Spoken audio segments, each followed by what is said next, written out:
In this class, we're going to talk about the selection process in human resource management, how to select employees and what are the processes that may be undertaken. And more specifically, we're going to talk about assessment centres. Now, assessment centres are quite common in graduate recruitment, often used by organisations when they want to recruit staff who are perhaps going to go into middle management and who perhaps eventually will go into the higher echelons of the business. So care must be taken to pick the right candidates right at the outset. So they may use outside experts, outside of the company, experts who work in assessment centres, who have an expertise in selection. The process includes assessing a group of candidates by use of a set of competencies related to the job on offer.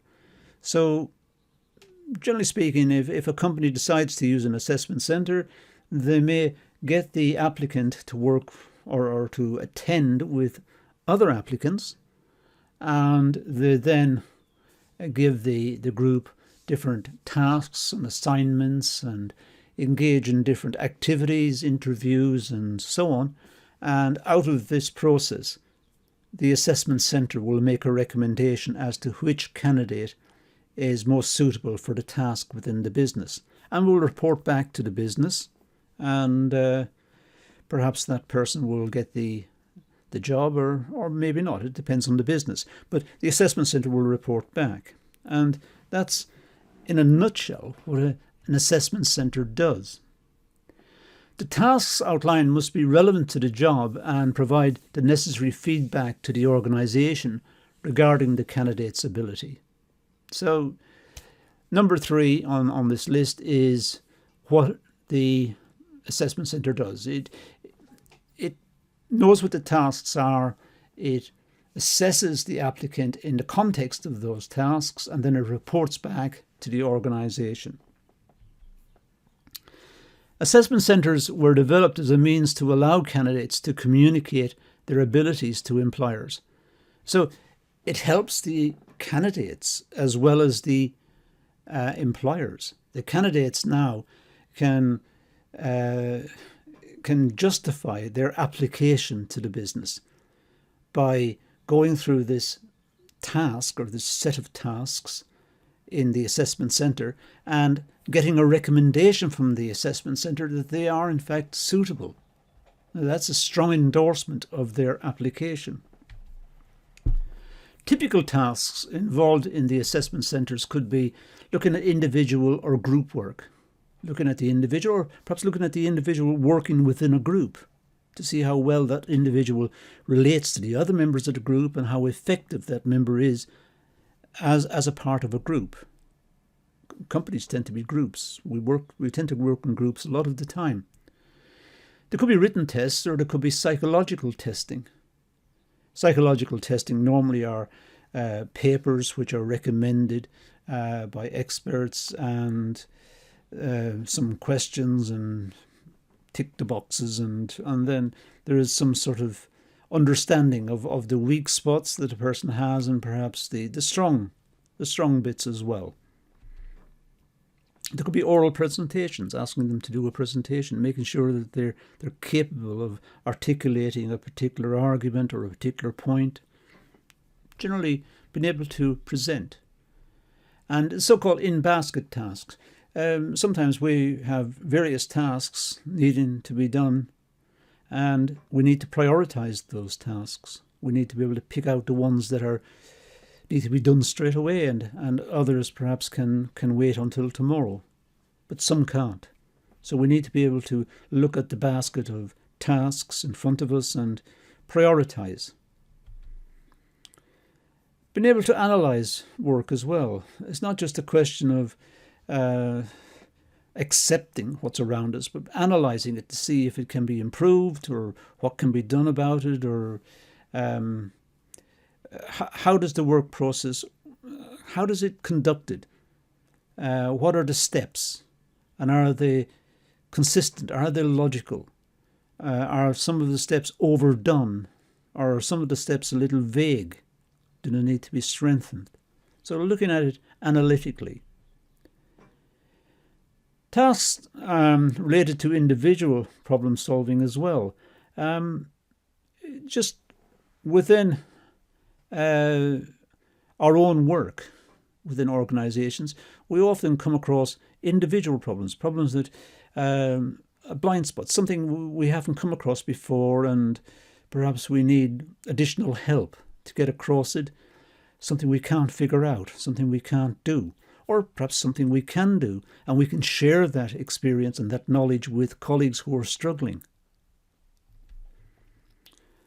There could also be group discussion within the assessment centres to see how problem solving can be undertaken. If there is a problem, how can a group contribute? If the group are aware of the problem, can each one take a different perspective and eventually come up with a solution?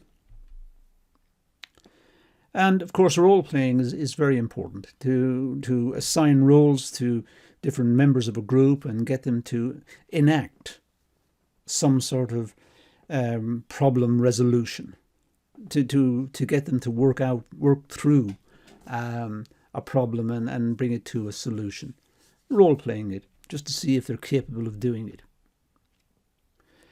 So the tasks must bring out the candidate's potential to succeed. There's no point in having the tasks just for tasks' sake. They must shed light on the candidate's potential to succeed. For example, analyse the level of individual or group competitiveness. Look at the individual and see how competitive is that individual, how the individual wants to succeed, wants to be the best, but not at all cost. You don't want to upset colleagues or trample on colleagues either. You need to just prove that you're the best by demonstration. You solved the problem fastest and you're the most reliable. Don't upset members of the group, but realise that you are in a competitive situation, but generally come across as caring, understanding, but at the same time you can do the job very efficiently and competently. Individual cooperation and leadership skills is also important. Looking at the individual and being able to appreciate that individual has got leadership, is able to lead others and make recommendations and suggestions that are useful and others can follow and understand very clearly. That's an important attribute that, again, the assessment centre can start to spot and recommend to the employer. So bringing new ideas to the table. Someone who's interested in the work, and not just interested in the work, but is engaged with the work and is thinking about the work and can bring new ideas and suggestions. Not always to be accepted, but at least there's something new coming through all the time. And that's to be welcomed.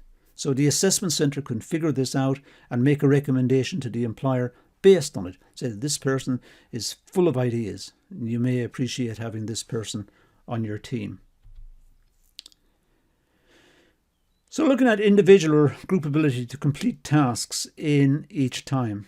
Looking at presentations. Looking at how they organise presentations, who leads the presentation and how is the presentation constructed and how did they go about doing it and what were the problems when it was done? Where did it fail? What are the criticisms of it? And without trying to blame anyone, but who was the weaker ones and who were the stronger ones and who tried to cover the problems that emerged, if problems emerged? Who was the one who tried to step in and smooth it all out? That's important. So general presentation skills are important. Interviewers must have the ability to spot potential through observing tasks. Well, that's what the assessment centre is about, trying to spot the tasks and trying to spot who's able to complete the tasks. The interviewers must, in the assessment centres, the interviewers must be trained to effectively perform their task. For example, they must be able to observe, record information, analyse and evaluate behaviour. That's what the assessment centre does. And in so doing, they're able to make recommendations to the employer that this employee is competent, or this employee will need further training or further development, or some recommendation. But it's based on their evidence, not based on prejudice or based on anything else, just based on the evidence that they can take out of their analysis of that situation. Excuse me. They must also be able to compare findings against job descriptions and job specifications, or person specification. They must know what the company wanted when they advertised the position, and then they must be able to compare that with the person who turned up, or the people who turned up, to see which one most closely matches that specification. And that's assessment centres, a valuable topic in the HR area of study. Thank you for watching.